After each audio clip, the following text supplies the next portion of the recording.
buy you dinner later.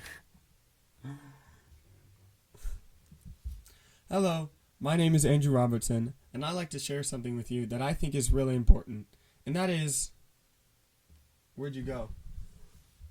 Huh. Weird. Anyways, what I was going to say is that I like to share with you that, where do you keep going? What is going on right now? What? Dude, what the heck? Where'd you go? Up there again? What is this? Dude, what? What is going on right now?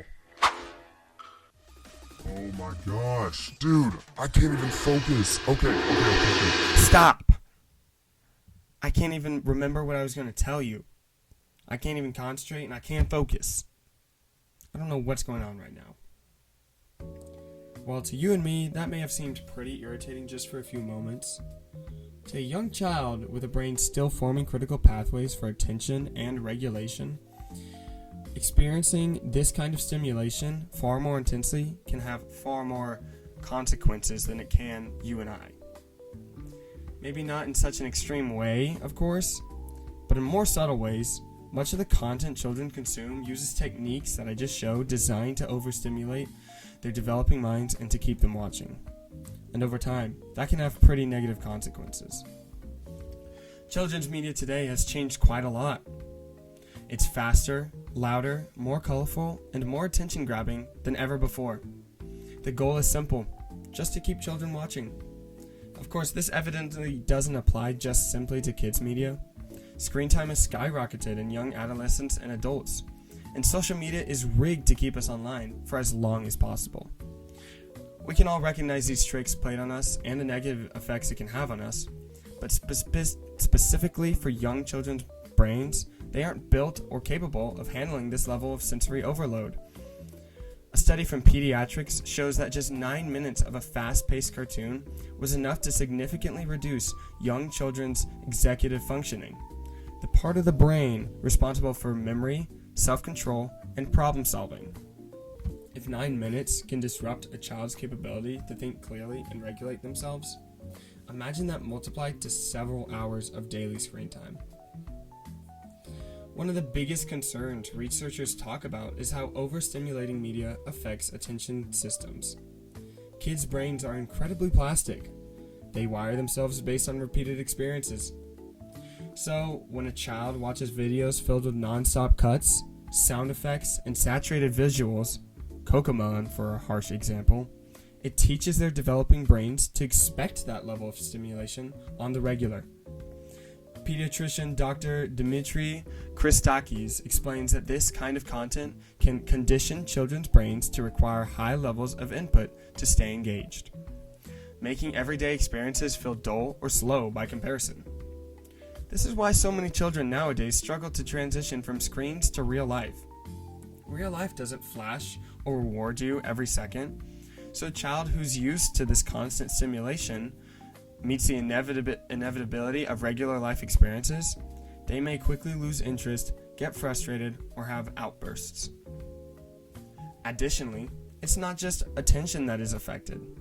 There are further emotional and behavioral impacts as well. Young children develop self-regulation, patience, coping skills, frustration management through calm, hands-on play and human and environmental interaction.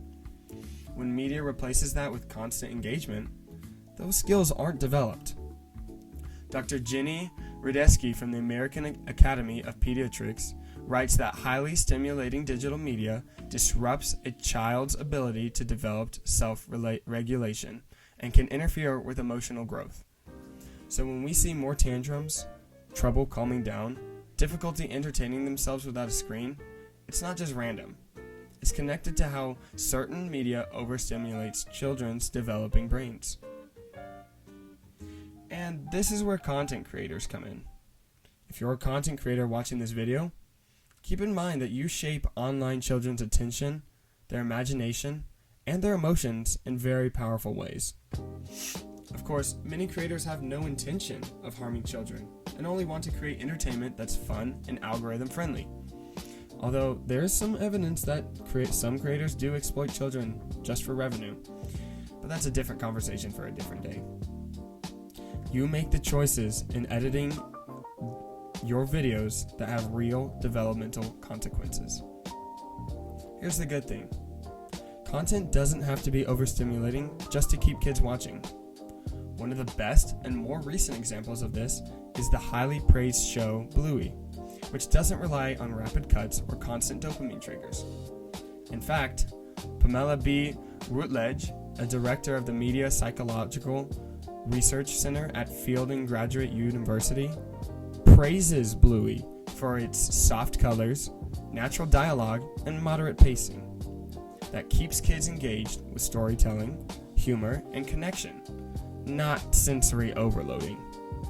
Following this model, creators should actively seek to focus on story instead of speed, model problem solving and curiosity, build emotional moments, and provide breathing room in scenes. Additionally, they should look to use colors and sound intentionally rather than excessively. At the end of the day, children aren't just an audience. They're developing human beings with real cognitive needs. Creators have enormous influence on how kids learn, grow, and feel. Content can still be creative, imaginative, and successful without the use of cheap cash grab qualities. Children don't need more stimulation, they need better entertainment. And content creators have the power to make that difference. I guess I remembered what I was going to say. Thank you.